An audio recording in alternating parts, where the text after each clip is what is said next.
Hello, everybody, and welcome to Lucky Stone and Grandpa Brian Talk About Stuff. This week's title is Are You Doing Light Work to Help Others, or is it to Stroke Your Ego? And with that, it's we're going to talk about a few different things. We're going to have our different opinions, and you might not agree. And that's what the fun thing about having the comment section is. So if of course, you're watching the show, you can comment and I'll catch you guys. And if you're later watching the show, the comment section's wide open for whatever you have for opinions or critiques. I like to hear it. You can do anything with it. You can say what you want. If I disagree, I'll try to get some clarity. If you disagree, that's fantastic. Just get an idea of how people feel. Whew. So Grandpa Brian, how has your week been? Uh, Rainy. Mm. Actually got lucky. Trying to think what night it was. Might have been Tuesday into Wednesday. We had some really bad tornadoes hit northern Indiana. There Oh yeah. actually was one fatality. Uh, but yeah, if none of you have ever watched Max Velocity on YouTube, I suggest you watching, especially if you're in an area that's prone to bad weather, because the man goes live and he is on it. He was calling tornadoes. He calls them down 4 to 5 minutes before the National Weather Service even issues. So yeah, if you want to stay safe during a storm, watch Max, because I was watching him that night and the devastation up there. I mean, the one tornado was on the ground for 170 miles.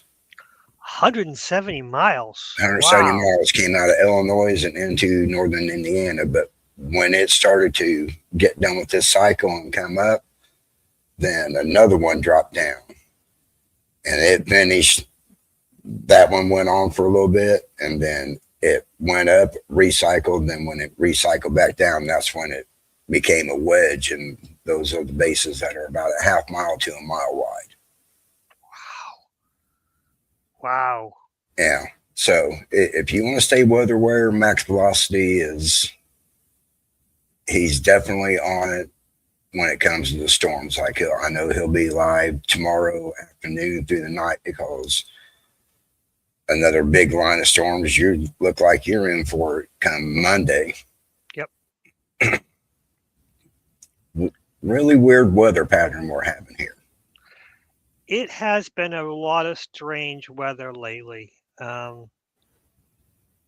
it has been really strange. Even still, it was. I mean, up until the middle of the week, I still had about a foot of snow in my backyard.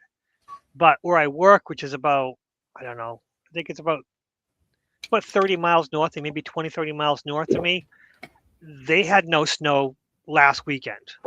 Nothing. Everything was gone, except for the course of the banks, snowbanks with the pile of snow up. But everywhere where there was dirt was dirt. There was no snow on it. But my house had about a foot of snow up until the middle of the week. But it's been 50 most of the week. But today it's down to the 30s right now. So it was chilly today, which I'm okay with. But again, the weather's been really weird, going up and down, cold, no snow, and then lots of snow. And the snow I'm not worried about as much as the ice. Whenever it gets snow, melts into ice, then things get really crappy. Oh yes. Which is even funny, not funny, but interesting. Where was it this week where we had the ice storm? We had the snow and the ice. I think it was on Monday night. Was the snow and the ice? And I'm driving basically the slow lane with the parade, and I can see police lights ahead. I'm like, okay, someone got, you know, either pulled over or fell off, and then we got there, and there's a police car going backwards. It was, facing towards traffic because he must have been going too fast and slipped. Well, all the other cars that I'm in, we decided, you know what? We're not rushing this. Wherever we're going, we're gonna get there eventually. But it was kind of fun. The high speed lane. Sometimes when people go, then you see the blue lights. They stopped and they came back in the parade. I keep calling it the parade, but again, and then the only car I saw got knocked off the road was a police car. Yeah. But So yeah, right that's like, yeah. Yeah, right now up in the upper parts of Wisconsin and upper P of Michigan, it's already starting to snow there, Oh boy. and we're going to have all the rain, but up there they're looking at probably 3 feet to 40 inches of snow. Yeah, we were talking about that. That this storm was coming Monday. We're going to get rain, but north of us might get a heck of a lot of snow because we're going to get at least 2 inches of rain. And with that, depending how cold it gets, the snow will either be a foot or so or more. But it is interesting. The weather has been really interesting this year, and it's not going to hold up too soon. I mean, it's going to keep going like this for a little while at least. At least that's what they're saying. Yeah, well, for every inch of rain, I think it's 10 inches of snow. Yep. So, they could be getting close to 20 inches up north of you, maybe Maine, and Vermont, and all that. Yep.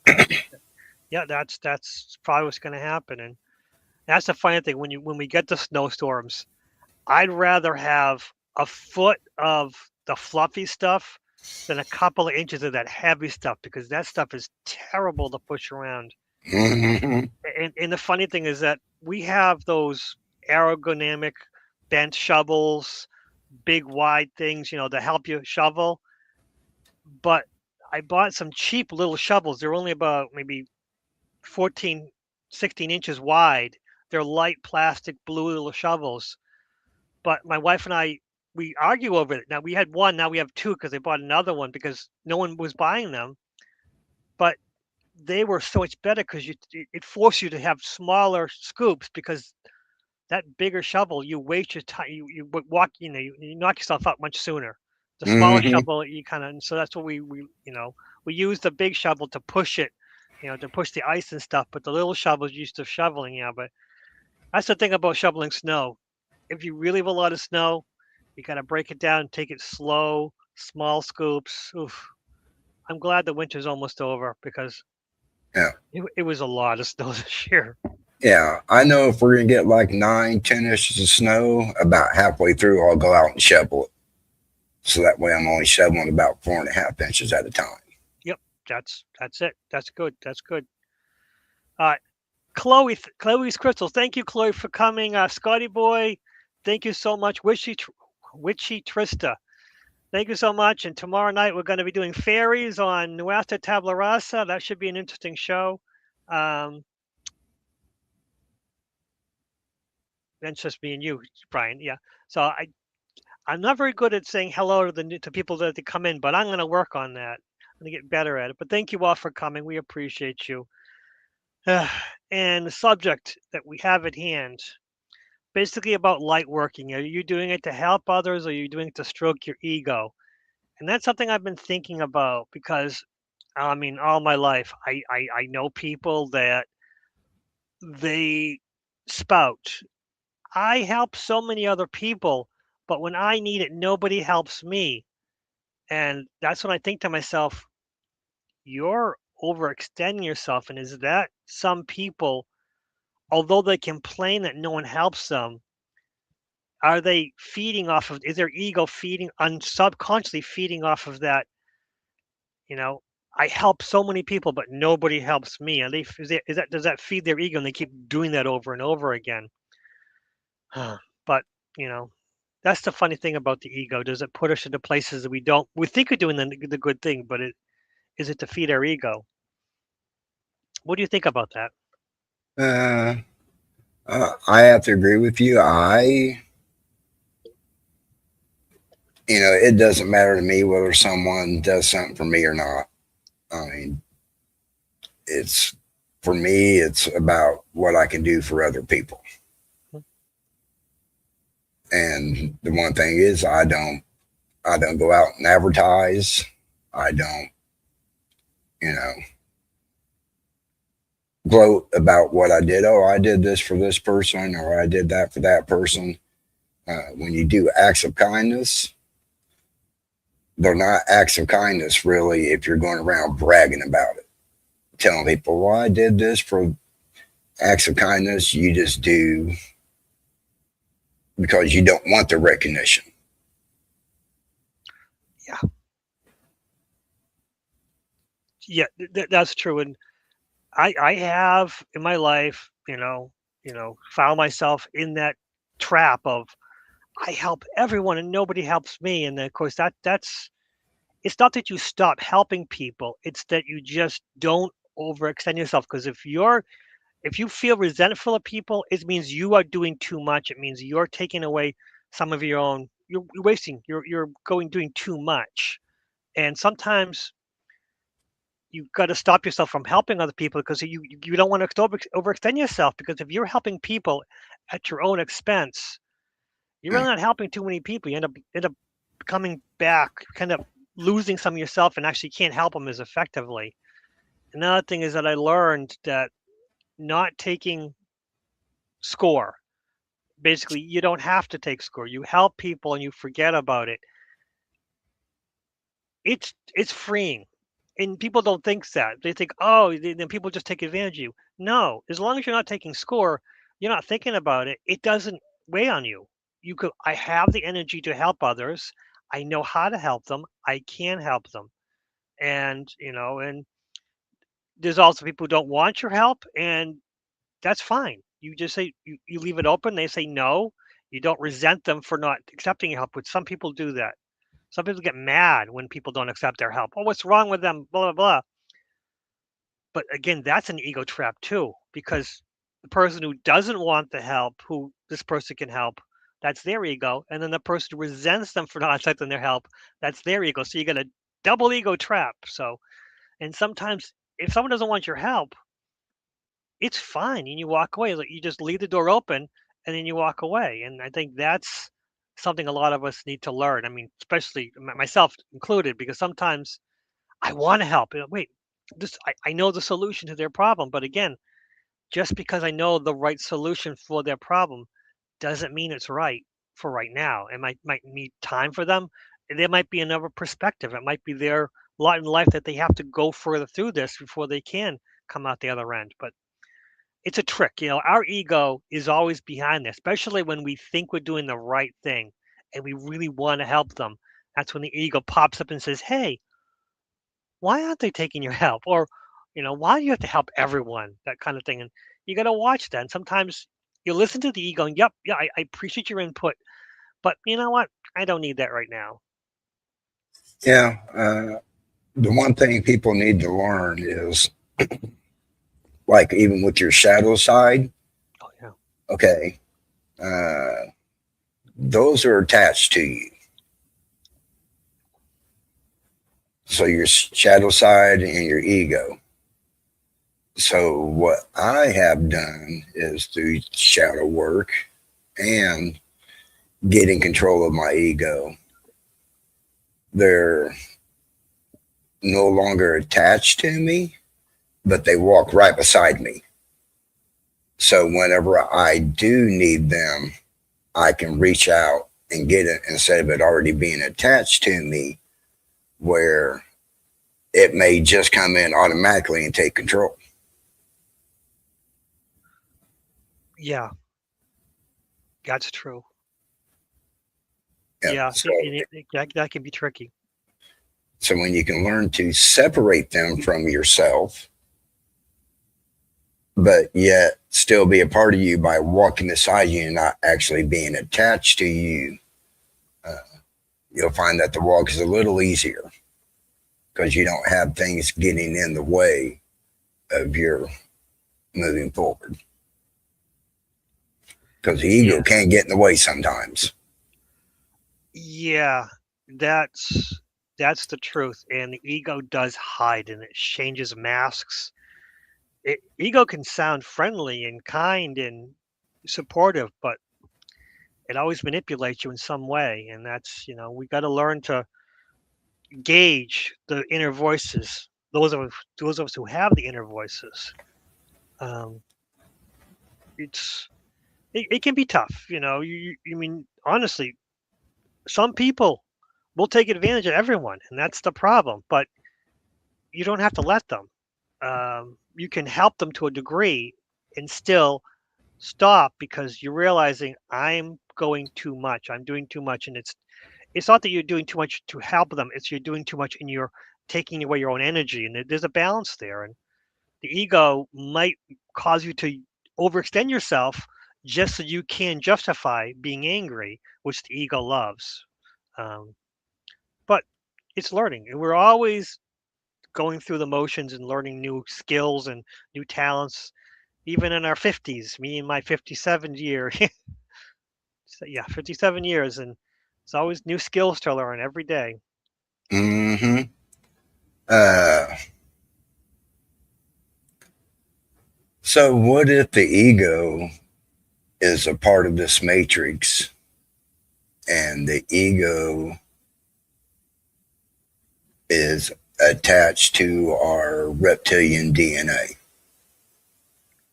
That you actually, it's not part of your spirit, that when you do cross over, that aspect of your ego, because you don't need the ego on their side because you don't have a body. Yeah, I mean, that makes sense.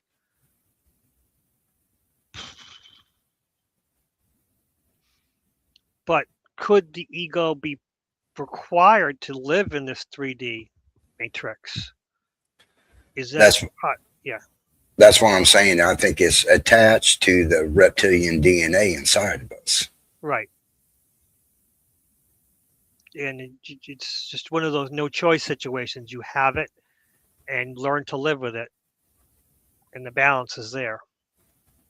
Yeah, and like you just said right there, the whole key is the balance. That's why I have it walking beside me instead of being attached to me. Because if it's attached to me, it throws me out of balance. Oh yeah, Same way with the shadow work. If it's attached to you, it throws you out of balance because it's always present within you. yeah. I consider my ego like a dog. Needs to be trained. It's Mm-hmm. and it's actually it's a great analogy because I in my beginning years, late high school, early college, basically late teens, early 20s, I worked with a dog trainer.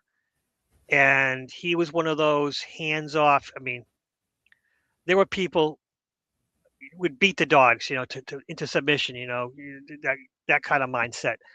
And he was a lot different. Even the Caesar, when he pulls the dog lead and stuff like that, he was a different kind of guy. He knew how to get a dog who was pulling on the lead without doing the because that gets annoying sometimes. The dog keeps pulling and pulling, but he had a way of just l- not pulling the dog back, but stopping. And the dog would pull, and he was like, "No, we're not doing that right now." He wasn't pulling the dog. The dog was kind of pulling himself. It was showing me how that balance, how to train a dog not to be a puller. Because the harness is a better thing than the choke change. And he was one of those people who would he was very vocal against those choke chains and stuff like that. Although they're necessary for some training, because some dogs are just unbelievable. But he was firmly in it to say, I don't need to use choke chains. Other trainers, they will use it, but for the dogs that I train, they will not be used choke chains. If I have to spend longer, and he was also a guy who would work with the dog directly and then spend twice as long training the owner. Um, he was a great guy. But again, I'm going to dog mentality. My life. I know people who have terrible dogs and have wonderful dogs, and they're from the same litter. And they go, "Oh, wait, we got a bad one from the litter." But then I have to be honest with them and go, "No, it's you. You're training your dog wrong, and some of us train our egos wrong." Mm-hmm. It just takes time and it takes work. That's another thing, is to get your ego into the right, because it's always going to be running around. It's going to be causing trouble in the middle. What you're going to do, but how you deal with it is the key. Yeah. Uh, so this topic here, I was talking with a friend, and they have channeling powers, psychic powers, whatever you want to call it, Oh, and their neighbor came over and don't know how they got on the conversation, but the neighbor all she kept talking about was who she can channel. So I'm just going to throw names out there like Elvis Presley, just celebrities. She's like, oh, yeah, I can channel, but who you want to talk to, I can. So that kind of light worker, you see how they're like, she was just always saying, you know, look what I can do, look what I can do, look what I can do, who you want to talk to. So someone like that, would you really want to go get information from? Because it's almost like they're doing it to basically let you know their ego basically is in charge. And we both know other people too that, they think it's their way of doing it. They're the right teacher and this, that, and the other, and they're actually doing it all for the wrong thing instead of just being wanting to help people, teach people without any recognition. Yeah, that is huge. That people believe that their way of teaching is the only way. And wow, yeah. And that that's pure ego. And they're the same people who talk about the 5D to 7D and raising ourselves up. And I've been in the 5D and the 7D or whatever they want to say. They're the first people who admit that to state that they've been there. But then when they say they're teaching, it's second to none that everyone else is wrong and my teaching's the right way and everyone's doing it the wrong way. And it's like if you're in a 7D, you'd be more open to different methodologies, even in the same subject. But no, yeah, you're right. And then the people who channel the different, archangels and stuff like that, and name calling, But is it that important to know the name of the angel? Does it over? It takes away the information. Information should be the critical part, not who's giving it to you. But I can channel all these great beings, and I'm not going to deny, it's fantastic and all, but the message should be the most important thing rather than who is you're channeling. And then I guess then I'm questioning any spirit, any entity can say who they are, but you don't know the person who's channeling whether they're protecting themselves from fake beings who are lying. And that's because it's a whole different thing. But it's Hmm. huge ego. No matter what, that's the thing. Will their ego prevent them from knowing who they're really channeling? Because once they hear the big name, they go, "Oh, I got this big name." Are they gonna? Their ego's gonna maybe not cause them to pay attention and know. I got to check and make sure that does this feel like this entity, or am I being tricked? Yeah, like I said, It's that's tough. where the ego's attached. So, like I said, sometimes the ego just acts.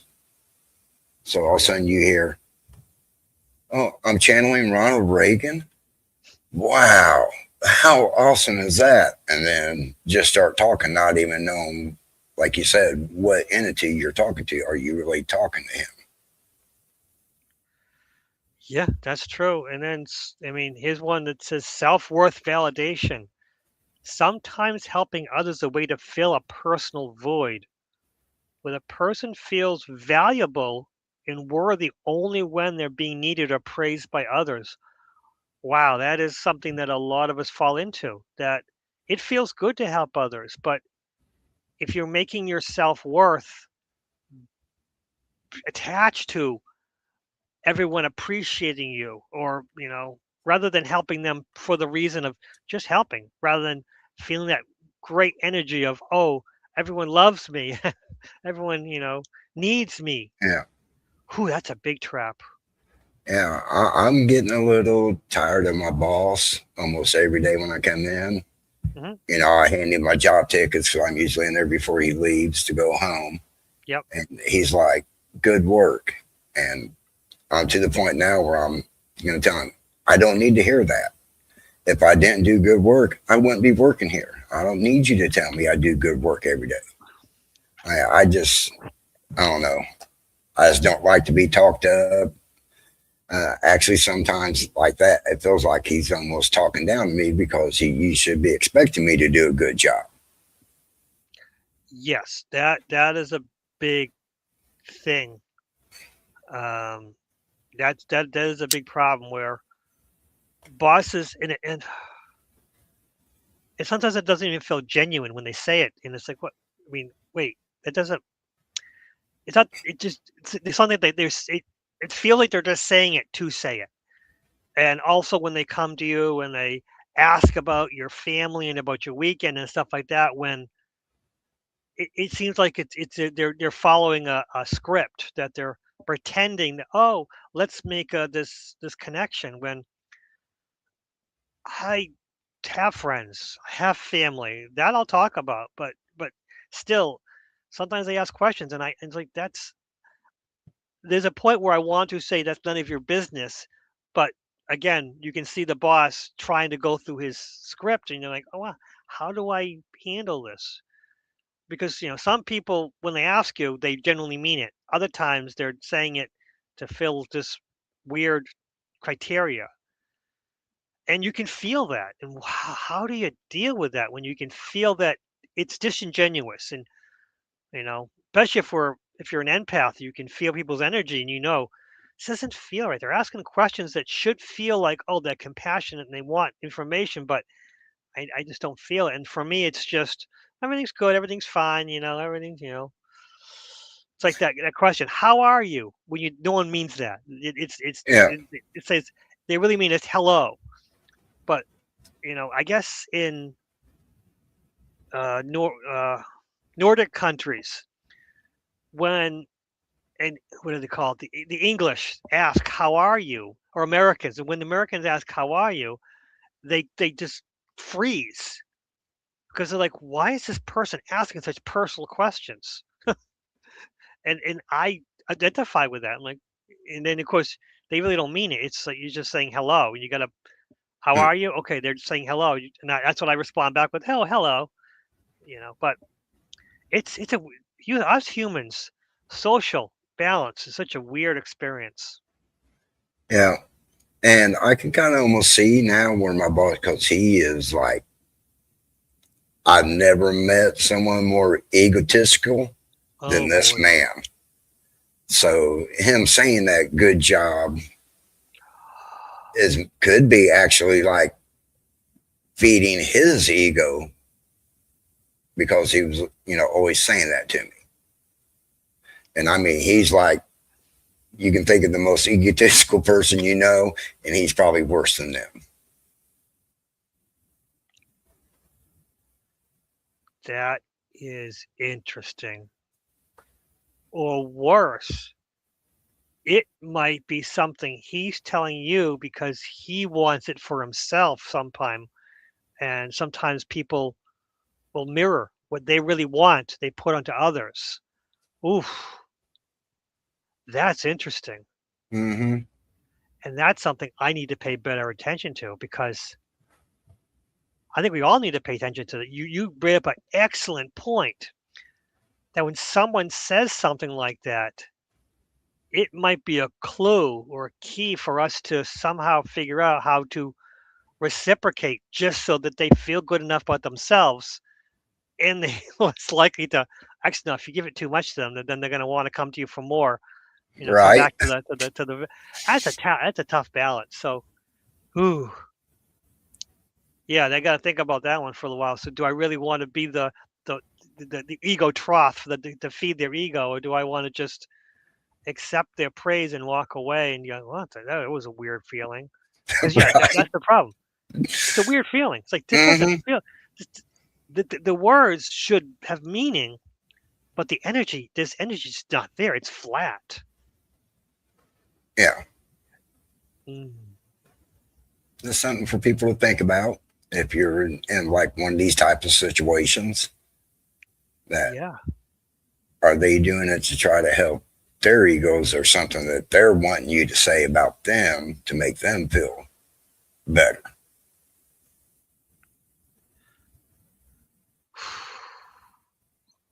Oh, that's this is a big load too. This is a big bite of information that. Oh wow. What I think yeah I gotta think about this because that's you've given me a new perspective that I wasn't putting in there. Wow. And the thing was, remember what we were talking about before the show, how I don't really think about what we're going to do tonight. I Yeah. just let it start coming. That thought right there never crossed my mind since we decided to do this show. So that's why I like letting my mind just flow on what comes to me. Is probably my higher self telling me, okay, you need to go with this and talk about this little avenue because, there's probably so many avenues that we can go down and explore. It's like, well, explore down this one real quick before you go over here. So, Yes. That's good. That's the thing about our shows is that we don't have we have a few things to keep the conversation going, but there's no script. It's just me and you just sit down and before the show we little bit of niceties, but leave it for the show kind of thing, and it works really well.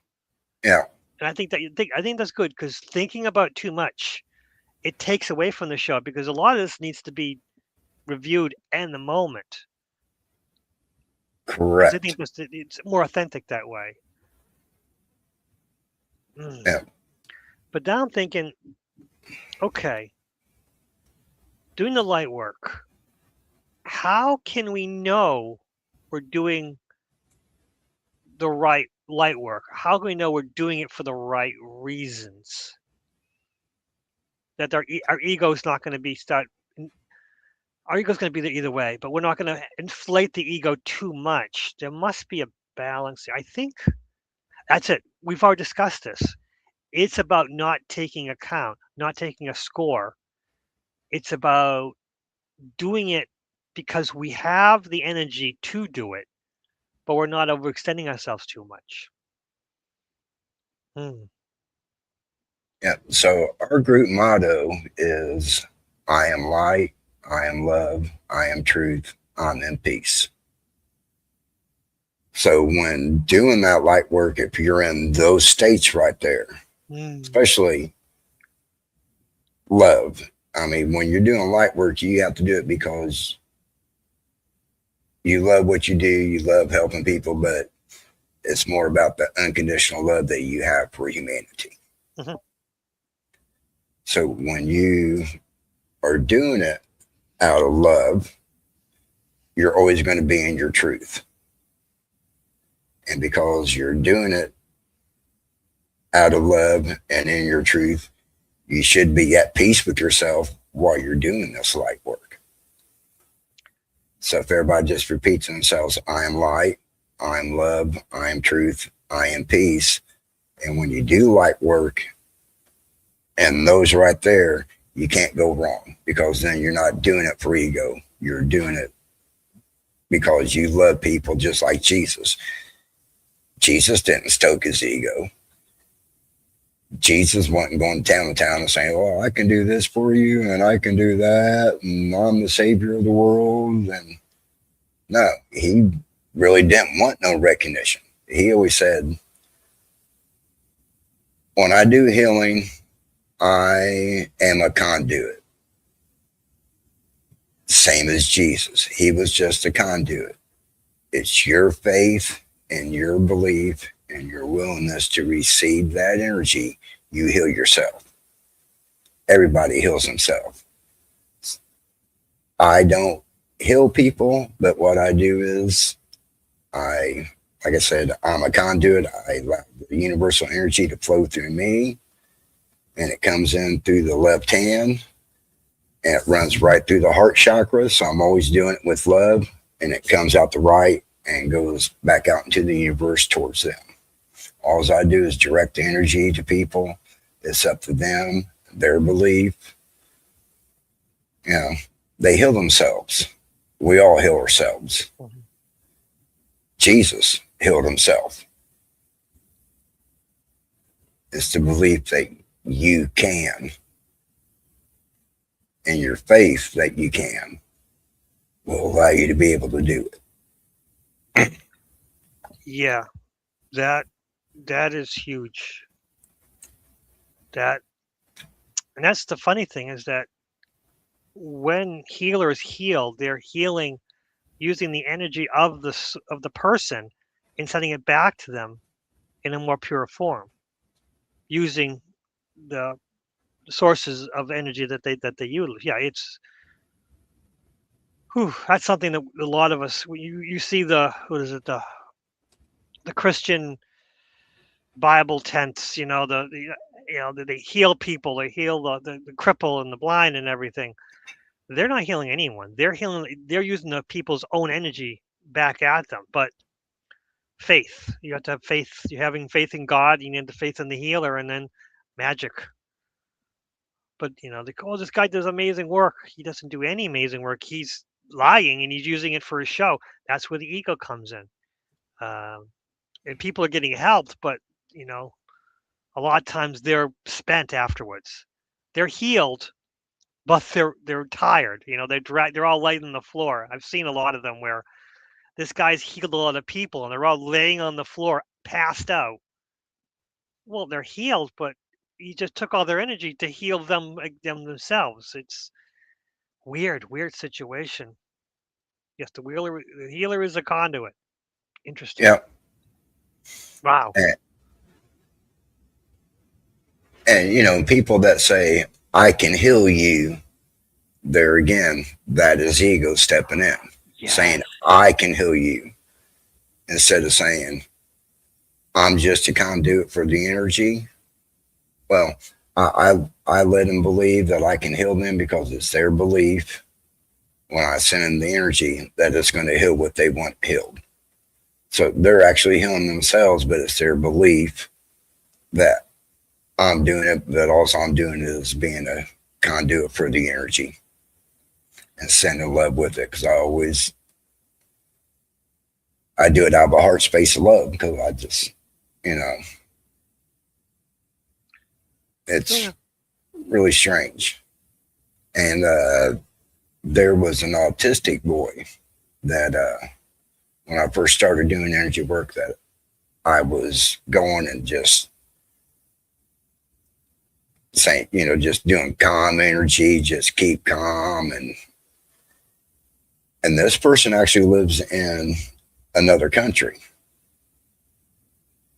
So when I was talking to a person in that country, they asked him, they were like, where's Brian at? And he just looked up and pointed up in the sky. So obviously, because, autistic kids, they're just spiritually awakened. Hmm. Even though I couldn't see him, he felt the presence of my energy and was able to see me. Interesting. Mm-hmm. Because he was seeing things on a different spectrum than we could never see. Because, we're just focused on what's in front of us. Yeah, that's true. We are always focusing on the 3D. We're focusing so much on the 3D, we miss the whole picture. While the autistic people tend to be more, they can feel things that we don't. That's just how it is. It's always been like that. That's how they Mm-hmm. are. It's their gift, and sometimes it's too much. I mean, the amount of signals that they receive is far more than we could even comprehend. Mm-hmm. It is Oh, amazing. yes. Huge. Hmm. Yeah. So people that say that they're contacting certain entities or energies, uh, kind of bragging about it, like, well, I channel Jesus once a week, or I channel Thoth or Hades or whoever, once a week. They're they're telling you they're doing it because their ego is pushing them to do it, basically. Because if they were just doing it to do it, why even say anything? True. True. That's powerful. That's actually interesting to think about. Whew. If they're doing it for truly beneficial, they're doing it just to do it, to experience it. Why talk about it? That's huge ego that they talking about all the great ascended masters that they're connected to. But that does not make them an ascended master. It just makes them a telephone. Yeah. But what they fail to realize is we all have that same connection Hmm. because we're all connected. We're all one.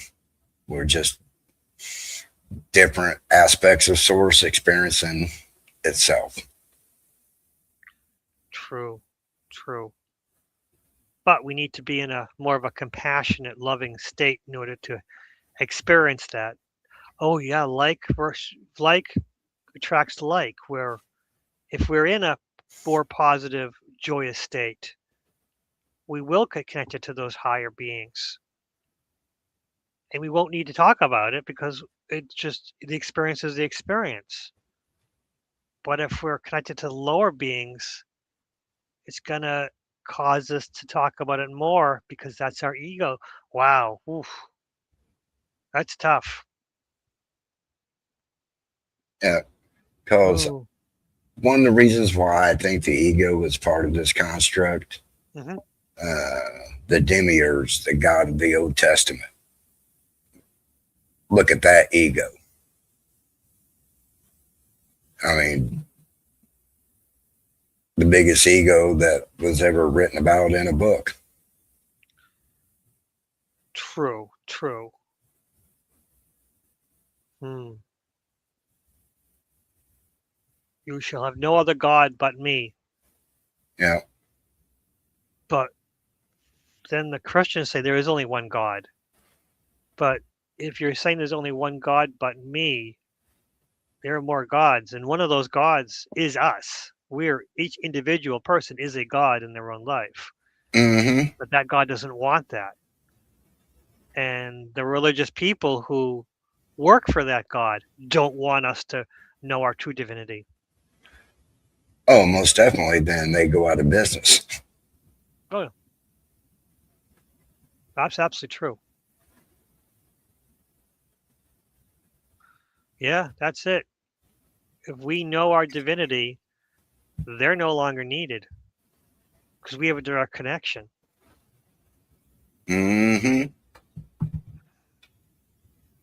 Hmm. It's always been there, but just we forgot and lost our way. Hmm. And then plus this 3D world, it's crazy. I mean, I know I am. I don't know about everybody else, but it seems like I'm always on the go. Go, go, go, go, go. Always have to do something. Yeah, I agree. That is one of my problems is that I'm finding myself always the next project, the next thing, move, move, move. What can I do next? Especially on the weekends where, during the week I'm so exhausted from work. I always have all these plans for the weekend, and if I don't get what I want done, I get disappointed in myself. But then my wife says, "It's your weekend. Don't worry about it." That's the thing. My wife at least knows that I will overtake myself if she lets me. I always have the plans. Hell, if I get this done now, next week will be easier. Mm. Yeah. So, do Oof. you do a lot of light work? I do some. I don't do enough. I do a lot of meditation. I do talk to different entities, but it's more of a. It's not requesting anything from them, and it's not them requesting anything from me. It's more of knowledge base. Because I heard this is one of them where I'm still working through this, and they're very they want me to ask better questions. That's one of the stories is that the original God from the Bible had a wife, and her name was wisdom. But then realizing wisdom is an English word, what was her real word? What was her real name? Sophia. Sophia, but that's a Greek name.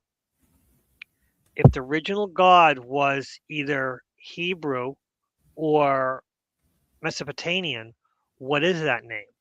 And Sophia is one of the terms, but there's other names. And I'm trying to go deeper into it. Sophia is easy, but the other names are hidden in the Greek. The Greek name is Sophia. The Hebrew name that they have word for wisdom, they said it's not the word. There's another word, older word. Look. And I'm like, well, I don't know Hebrew, but that kind of thing's going on. Sophia is it's one of the doors. It's, Sophia, the other names will come to you, but you have to be Sophia is the entrance.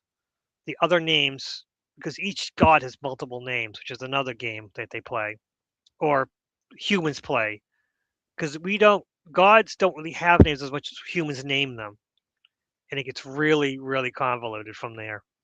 But this kind of work I do, where I am meditating for half an hour to not so I don't do a full hour because that gets too much. That's one of the rules. But I'm going deep and deep into that, where the knowledge I have in my head, and I talk to these beings, and it goes back and forth. Huh. It's about learning and then trying to connect with these beings, and they're like, "No, you're not ready for that." I'm like, well, maybe she has some subordinates, some other angels associated with her, and it's like that's not how the game works. Like, what game? These are the kind of things that they're trying to get me into a better place because I'm a knowledge kind of seeker. Huh. My East Coast accent's coming out. Yeah, I don't hide my accent. I have a south of Boston accent, which I have friends who are much deeper than mine, much thicker than mine. Never noticed. It's just, well, I don't think we care. That's the thing. We both have accents that don't matter. It's just part of the life. You know, I think that's another thing is that I have another thing where I look at people and I don't see them for their physical. I I'll see an old lady, but I'll see her as a child, and I'll see children as elderly, and it's because they're spirits from I'll basically see what they're going through right now. It's something that I realize I do this quite a bit, and it helps me identify because I have trouble with that social stuff. It's not that it's too much for me, but if I see them for their true being, it makes it easier to work with them, to talk with them, to have nice conversations. huh. I mean, Dollar Tree, but Dollar Trees, those poor people go through so much at the Dollar Trees. It's the most ridiculous thing. And I know that they're stressed out, but for some reason, every time I talk to a Dollar Tree employee, I walk away with them saying, "You made me laugh," or and they generally look much happier. And it's never my goal. It's maybe it is, but it's not a conscious goal to bring the Dollar Tree employee up. But afterwards, I walk away and I just okay because those people they're some people. It's a dollar store. Why do they bother them so much? Just make your purchases and leave them alone. But people are people. Yeah. There again, you're basically doing acts of kindness without even thinking about it. You're just doing it because it sounds like you programmed your body and your consciousness to interact with these people, knowing that seeing how other people treated them. So you're basically stepping in to maybe ease their pain a little bit because somebody was just shitty with them and now they're having a bad day, and then you come along and just put a little smile on their face and let them know, hey, not everybody in the world's an asshole like they were. Yeah, it's all very, and it's always very light. They'll ask a simple like, "Do you want a bag?" And somebody like, "You know what? I bought too much. I don't think I can carry all this, so I think I do need a bag." Um, and then it goes from there. With their say stuff. Oh, you bought it. Bought this and this. I'm like, yeah, well, my wife and I talk to them as human beings, Hmm. and sometimes I mix, something light, and but it's not even conscious. I just do it. I realized today, when I went to the register, um, it was a guy in front of me, and the guy cashier, he was very tired. Looked down, okay, yeah, I'm good, and he's going, and then I come along, just make it light, and he as I'm walking, he says, "I have not laughed all day. You helped me laugh. Thank you so much." And I'm like, "Oh well, just have a good day. Just try to keep it up. It's tough, and you deserve better. And then I walked away. That's the kind of thing. But it was not my intention. Just became. I guess maybe that's his. It's that higher self kind of comes in and just says, "Hey, help this person," without me actually realizing I'm doing it. Well, the one thing that you do is you talk to them, not at them. Oh, absolutely, Where a lot absolutely. of people just talk at them and actually really don't talk to them. Yeah, yeah. That's another thing. When my wife picks up food, she was complaining that they don't get it right, back, on and on. And when I go in, they see me and they know who my name is because I always use the app, or the call ahead system when I come in, and they just hear you say, "Here's everything, Mr. Smith. Here's everything for you." And and I'm like, "Oh, thank you so much. I appreciate this. You just have a great day." And my wife, they have no idea who she is. I walk in and they know me right away because I always either dress them by name or just treat them like human beings, and I don't think that happens a lot of times, and that's especially with was it takeout. When you go in, you just go in, get your food, and leave. But for me, they know my name. I come in, and I don't expect it. I don't want it. It's just one of those things where I want them to feel better. I don't want people to be. I never want to put anyone out. That's another thing for me. That's huge for me. Is I never want to burden anyone. But on the other side, I do want to bring everyone up that I can. So yeah, maybe Yeah. that's, yeah, small I acts mean, of kindness guided by divine. I think that's exactly what it is. The divine hmm is telling me it's time that I do something with it. That I the divine is speaking through me or commanding me to get off my butt and help these people. yeah. I mean, you look at people, fast food and servers and everything. Oh yeah. I wonder how many people a day don't even acknowledge them because they're on their phone. You know what I'm saying? So, you're at a job and you're helping people, and maybe one out of every 10 people looks up and says hello to you.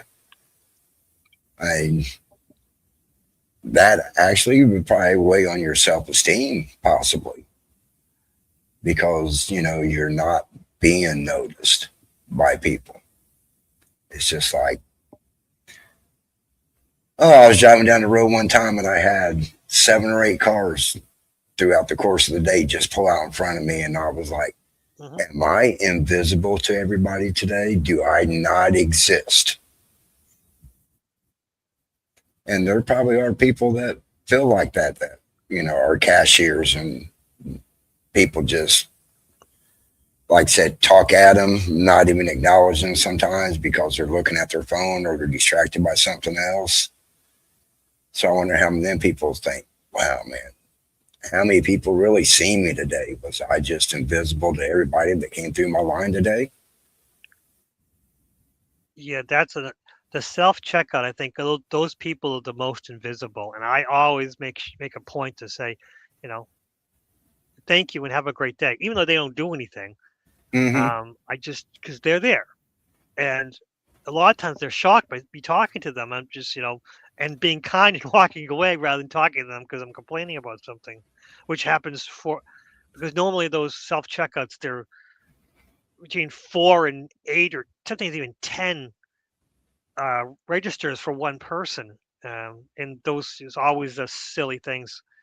Yeah. Um, I mean, I went to one in Walmart and I bought a razor blade thing, and of course the little thing goes off, make sure and oh, sorry, you got your HI vacation. Oh, you're just fine. I should have went to the regular registers for this, but I wanted to rush. I thank you so much. And for them, it's like they're ready for me to argue about why is this machine broken. But for me, I'm like, no, be friendly, be nice. And to me, it's second nature. To this point, I just find it. I like it. I like doing it. It's not for me to get anything from it. It makes me feel good, and then walk away and try to. And I will forget about it, but now remembering all the times I do that, and it does feel good. Yeah. And I maybe a mean, little ego. There's a little bit ego boost, I guess, by helping others, being nice to others. I guess it's okay. yeah, but like if you just do that one small act of kindness throughout the day to a total stranger, and you start doing it every day, then it becomes part of your programming because you don't even realize you're doing it. You're just interacting.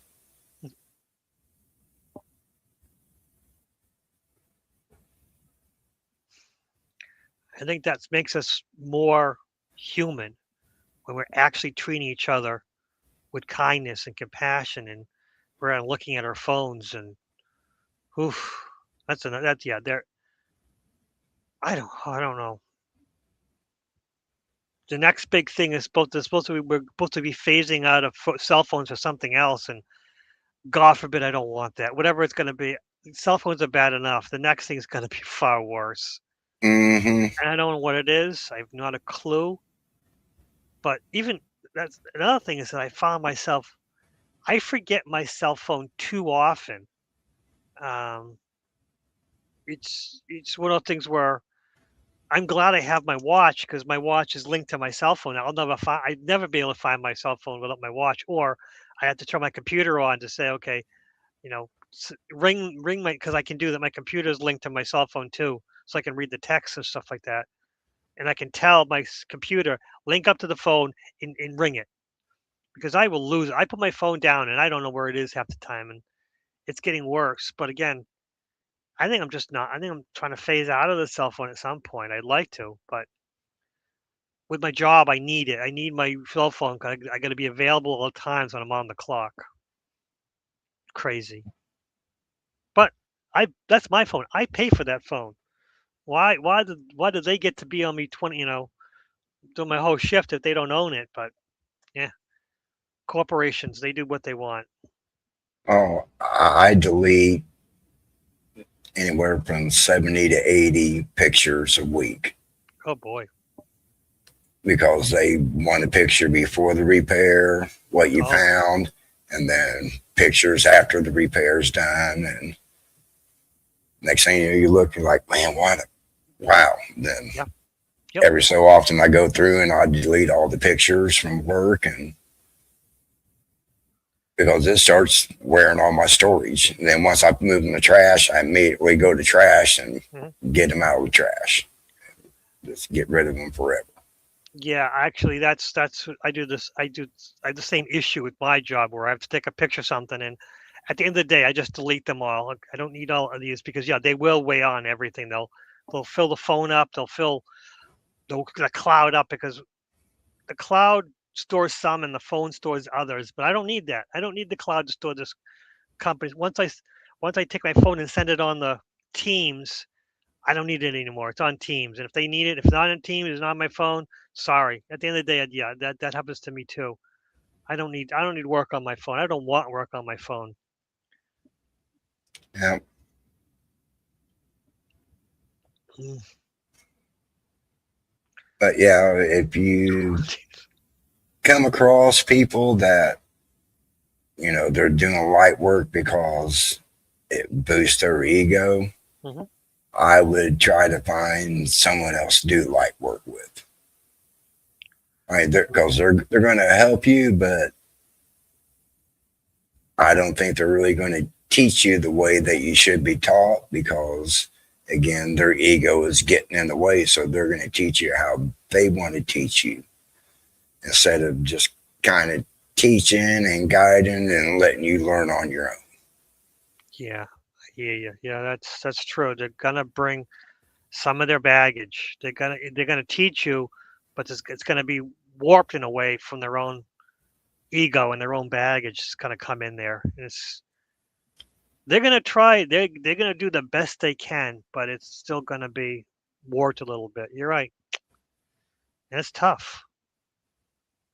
And Yeah.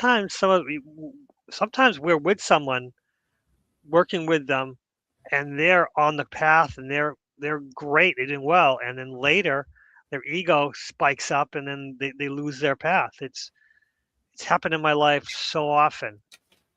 It's tough. Someone that you trust, and you've had great Rapport with. rapport. That's it. You have great rapport with, and then a few months to a year later, you realize, wait, they're off a bit. What exactly is going on? They were great. Now they're not regressing. They're just kind of they're on a whole different path, and it doesn't feel right. Yeah, that's weird. Yeah, that does happen. Yeah. And if you keep staying with them, they're actually going to drag you down that path. Yeah, So yeah, it's yeah. much easier to break ties, but break ties kindly. Yeah, and there's a balance when yeah, it's just it's not you, it's me. The thing where you Yeah. just well, I just time. It's working out. With different path. You can't say we're on different paths, but you can try to hint at that in some point that that just but maybe link up later. But usually once you try to cut ties, it's like an elastic band. It's not a rope. It snaps, and they get very aggravated with you Yeah.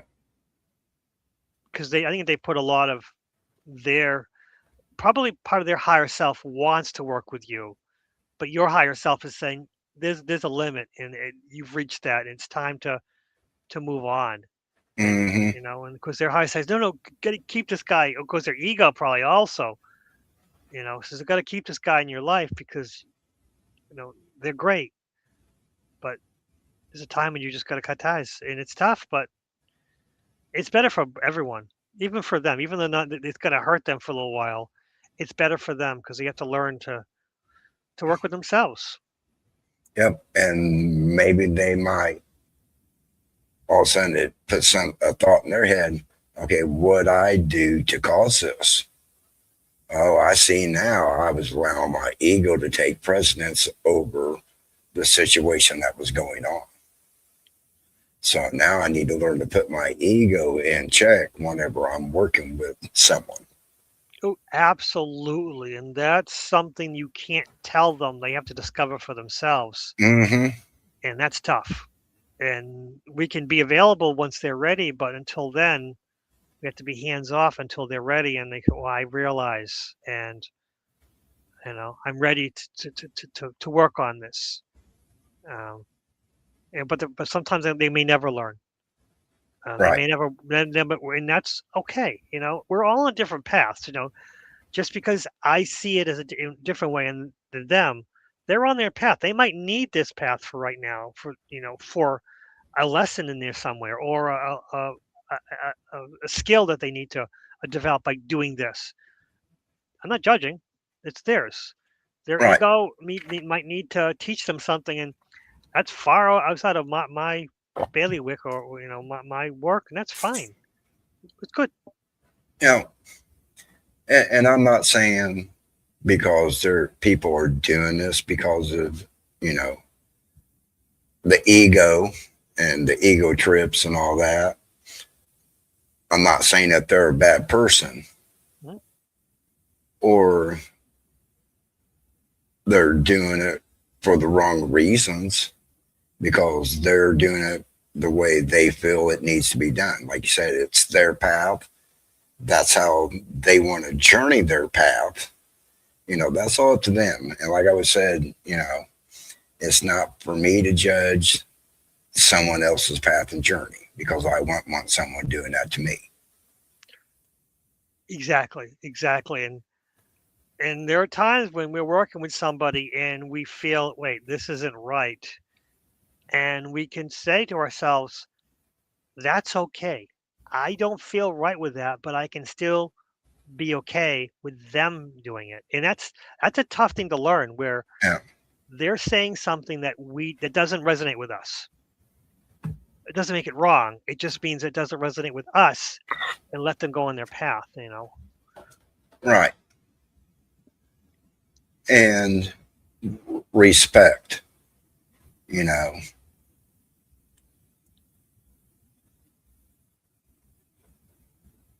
the reason why I think I respect you so much because you always have, not always, but like a different opinion. But you see things from my perspective as I see things from your perspective. When there's a kind of if there'd be a disagreement in the way how we approach things, but I respect the way you approach it, and I'm sure you respect the way I approach it because we're doing what we feel is right for us to do the way that we do it. I agree. And that's for you, it's a little bit easier for me because it's more open. I know how I don't know how else to say that, but for me, I have multiple voices in my head, and they allow me to see different perspectives at the same time. And that gives me that gift where I can see things from two different perspectives and be okay with it, even if they're parallel and not matching. It's good, and we don't have to agree. We can still have this nice, pleasant discussion. Yeah, But a lot of times we do agree, which is you know yeah, less uh, challenging. But yeah. yeah. And I really learned that from the group that I go on to Wednesday nights because you got 8 people in there. You're going to have 8 different opinions possibly Mhm. on the subject. So, and when I first started going, the first 2 years, I would say hello and all that, but when the discussion started, I sat back. One of my spirit animals is a fox, which is the observer, and Mhm. that's what I did the first couple of years I was there. I was just observing and watching how they interacted and seeing that even though they still had a difference in opinion on the subject, they still respected what the other one was saying, and it was a conversation, not an argument. Mhm. Mhm. Yeah, it's been my most of my life like that. It's funny. Back in the day, about what was it? Oh God, it's now 25, 30 years ago. I used to go to a bar every Sunday night. It was a small bar where um, we would meet, big couple beers, something serious. But the bar was dead on Sundays, and he loved us. There was a group of people loved us to come in, but it was a big group of people. Sometimes there was as many as five, sometimes as many as a dozen.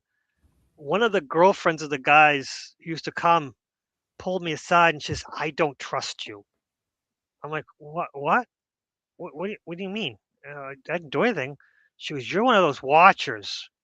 You know everything about everyone because you sit there and don't talk to anyone, but you listen to everyone." I'm like, "Yeah, that's polite. I don't. I mean, people usually interrupt me, and that's not my place." She goes, "No, you know everything about everyone. You're kind of." She called me spiritual spy. You watch for everyone, and I'm like, I don't do anything. And then, unfortunately for them, their relationship didn't last very long because she didn't trust anyone. And she was right. I do. I pay attention to everyone because I don't know how to be social. I don't interrupt anyone. It's one of the things where in a bar conversation, people talk over each other, people interrupt each other, and it's just not my thing. But I'm there to listen. So yeah, that Yeah, was the bar. That was crazy. And I mean, there was times when it was times when I would come in and I'd be the first one there, and the owner would pull me aside and first beer's on me, don't tell anybody, and because the owner would ask me a few questions because I did know about other people, and he liked the group, but he liked the people with the biggest money and the biggest influence. He liked them the best because he wanted to have shows, and he wasn't sure if Sundays would be a good idea. And then those people who had friends of friends of friends would bring people in and get if the right music came in. So the owner would. It was a lot of nights where I drink for free. That was a funny thing. And I'm just sit there quietly like a frog on the log. I said, I'm a frog on the log. Don't worry about it. I'm not going to bother anybody. I had a little poker game that I used to play in every Friday night, and there was only two of us that smoked. Man, did we smoke out, just the two of us. But by the end of the night, I can almost damn near tell you who won every hand and what won every hand. Even though I was talking, there was conversations going on. There was nights we were playing. We always played hold'em. I would win pots and never even look at my cards Yeah, I can. because I knew who I was playing with. I knew their tails just by casually observing them and remembering. I knew what they had, and I just put bets out there, and people would fold, and I'd win pots without even looking at my cards because of being that observer. Even though I'm in the middle of a conversation, I'm still seeing what's going on. Yeah, that I would lose on purpose with those kind of games because th- those tells were so obvious, but no one else is seeing them. Those, yeah, I didn't like poker games because I already knew who had what or who had a better hand or who had a good hand, or at least they thought they had a good hand. That's another trick. When people think they have a great hand when they really don't, that gets to be a balance there. But again, I would purposely lose games because I didn't want to I don't want people too angry with me. Uh, when you're playing poker, who cares about anger? It's all about the money. That's the thing is that I made up better with keeping people. Well, the owner of that bar was such a great guy. More often than not, he was picking up my tab, and I'm just like, and just it became to a point where I was getting embarrassed when he wasn't picking up was it the whales, the big spenders. But me, I guess because I was a little spender. I mean, I have always had a low tolerance. Three beers was I was there probably for like 5 to 6 hours. Three beers was enough for me, and I didn't want to push it that much. But these guys, these were heavy drinkers. These are also high class. They drink high class wine. It was Corson Donk, which is this bottle, which is about 2 feet tall and is expensive. And one of them would buy it for the table and disseminate for the group. And uh, actually, there was one guy in the group who didn't drink at all, but he wanted that bottle, so he bought the bottle for the group. He was waiting for a big enough group to drink the whole bottle, and before anyone else, the big spenders could come in and buy it. That was funny. That guy, he was a computer nerd, really smart, a computer nerd 30 years ago. So he had big money, but he also wasn't a drinker. So, and why was he at a bar on a Sunday night? He had no friends. He was a great guy, really weird, and I loved every minute of him because and the thing is, the people were, even though it was so weird, the people were very accepting of him, probably because he had the money and he used to buy,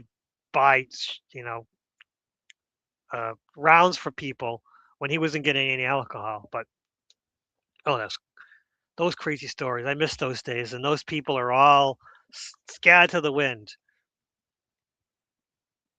Uh, I only keep in contact with one person that I played poker with at that time. It's Life is interesting like that. People come in and out of your life, and that's okay. Yeah, I think I've and been that, so yeah. yeah, and I believe in that. You know, people are really meant to be in your life for so long. Hmm. And it can be shocking when they leave, but then it's cool. Leave the door open, but don't chase them. It's cool. Yeah, I was that same poker game. I lost a friendship of 27 years over that poker game, and that was mm, 10, 11 years ago, Wow. and I only called him once, and that was when I found out that his dad passed away. Hmm.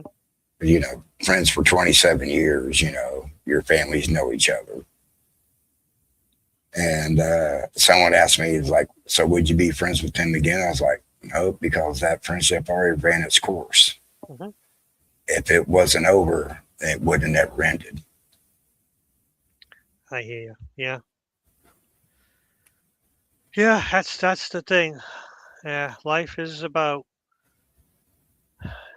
moving on, moving forward, and sometimes the past calls you back, but you got to live in the present. You can't be living in the past. You got to live in the present, and that can be tough sometimes because the past has some great memories, and we sometimes we elevate those great memories and forget about the bad ones. But it's best just to live in the present. Yeah. Leave the past in the past, leave the future in the future, and just live in the present. Which that's the toughest thing I go through. Yeah. Well, if you think of it as it's all now, the past is now and the future is now. It's all now. Hmm. True, you're right. It is. We've been going about 1 hour, 100. What am I doing? 1 hour and 17 minutes.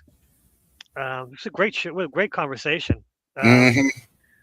but I'm gonna eat a little bit, get ready for Robert's show, and there's also we got Milky Way Soul Tribe in about 45 minutes, 40 and 42 minutes. Milky Way Soul Tribe. And there's also Truth Waves is also on in 12 minutes. Yeah, we have groups from both. We have people from growth. Some people go in both groups, but we do what we can. Uh, watch our shows and friends, and sometimes we got to do what's best for us for now. We don't have to. Don't have to worry about anything. We're Yeah. friends with everyone. Truth Wave in half an hour. Yes, Truth Wave is in half an hour, but the real meditation is in 12 minutes. And then there's also Milky Way Soul Tribe, which that book. What's the name of that book? The law of one. The Alara one. Yes, like I said, I told him I read that book in the late '80s, early '90s, mostly early '90s. There's a few books, and I was also reading Contact and oh boy, the other one, Celestial. Oh, it doesn't matter. I was reading a few of those kind of books at the same time, so I'm not sure if I even remember the Lara one anymore. I'd have to probably read it again to remember what was in there. Interesting book, that's for sure. But I Yeah. did like Contact was much better. It was much more scarier. Yeah. I read that. Oh, probably about 5 years ago is 5 years ago. when I actually looked it up online and I went through. I think there was 106 sessions, and I went through 79 of them, which is the first three books. Interesting. There are 5 books, I believe, but they get to repeat after that, the third. Yeah, but the first four were actually channeling sessions. The fifth Okay. one was like all about what they experienced Yes. and Okay. That makes sense. the process of it. But yeah, the first four books are all the channeling sessions, which I think were 106 of them. Oh, John is here. Max Vision Remote Viewing. His name is John. Everyone calls him Max. Max is the name of the cat, but I'm Yeah, like that. That's me. I'm like that. Like, oh, Max is here. No, he's not. Max is the cat. yeah, Cat's somewhere else. Cat's watching from the background. Sorry, John. Well, thank you all for showing up tonight. Thank you all for showing up. Yes, I'll be at Max Vision. I might be lurking, but I'm usually there every show. But I just tend to just do my own thing. Yep. I'll probably be watching Milky Way. Yep. Depends. I might be in the chat. I might not, but I will always be listening. Yes. Yes. That's. I think that's sometimes that's the best. Being in chat, I tend to lose the conversation, and I feel bad because people think I'm ignoring them. But no, Yeah. sometimes I'm paying so much attention to the show, I miss the chat. Yep. Okay. All right, everyone. You have anything to sum up this show? I think we've gone around in the circles and we talked. It was a great conversation, at least. Yeah. I hope people learn something tonight. Learn to actually watch for in people when doing light work, or when watching other people do light work. Are they doing it for the right reasons or not? So That's the truth. Yes, yes. Sometimes we have to, when we help others, we got to make sure we are doing it for the right reasons. And if we're not, we have to stop. You know what? It's your yeah, balancing act. It's one of those things. Is it's best for you. What's best for your higher self. Just go with it. Feel the energy. My light keeps flashing, driving me crazy. Okay. All right, everyone. Thank you so much for coming. Uh, have a wonderful time with your lives. If you have anything to comment, comments are wide open to say whatever you want. I'm open to hear everything. Uh, have a great time, everyone. Oh, yeah. What's next?